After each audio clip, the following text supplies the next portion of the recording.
ఈరోజు గాంధీ భవన్లో ప్రజా దర్బార్ కార్యక్రమంలో ఒక మంత్రిని ఇక్కడ ఉంచుతూ మరి ఇక్కడ ప్రజల సమస్యలను తెలుసుకునేటువంటి ఆనవాయితీ పిసిసి ప్రెసిడెంట్ గారు పెట్టడం జరిగింది.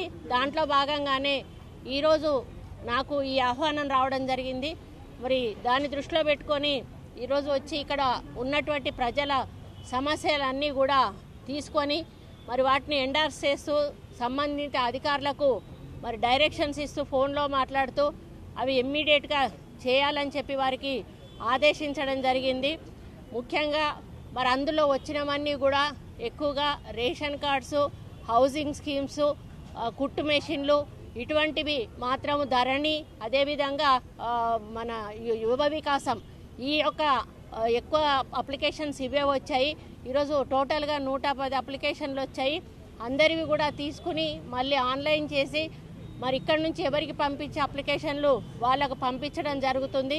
కాబట్టి భరోసాతో అక్కడ ప్రజాభవన్లో ఆ కార్యక్రమం జరుగుతుంది, ఇక్కడ గాంధీ భవన్లో ఈ కార్యక్రమం కూడా ప్యారలల్గా జరుగుతున్న సందర్భంలో మరి అధికారంలో ఉన్నటువంటి కాంగ్రెస్ పార్టీ మీద, రేవంత్ రెడ్డి గారి నాయకత్వం మీద నమ్మకంతో, మా మంత్రుల మీద నమ్మకంతో ఈ గాంధీ భవన్కు కూడా చాలామంది పెద్ద ఎత్తున తరలి వచ్చి వారి అప్లికేషన్లు ఇవ్వడం మా మీద ఉన్న నమ్మకానికి నిదర్శనంగా నేను తెలియజేస్తూ ఉన్నాను. కాబట్టి వాళ్ళల్లో అన్ని సమస్యలు పరిష్కారం అయ్యే అవకాశం ఉండదు. మరి అది ప్రతి ఒక్కరికి తెలిసిన విషయమే.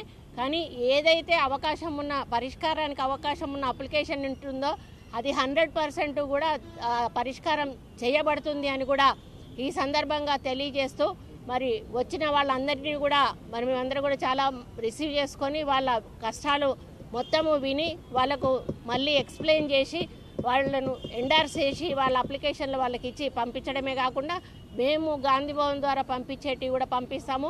నా డిపార్ట్మెంట్ కూడా కొన్ని వచ్చాయి. నా డిపార్ట్మెంట్ అప్లికేషన్లు నేనే స్వయంగా తీసుకొని మరి ఆఫీస్ ద్వారా నేను అది మరి పర్స్యూ చేస్తానని తెలియజేసుకుంటూ మరి ఇక్కడ వచ్చిన మీడియా మిత్రులందరికీ కూడా నమస్కారం తెలియజేసుకుంటూ సెలవు తీసుకుంటున్నాను. ప్రపంచంలో ఏ మూల ఏ క్షణం ఏం జరుగుతుందో వేగంగా తెలుసుకోవడానికి తొలి వెలుగు వాట్సాప్ ఛానల్ని ఫాలో చేయండి.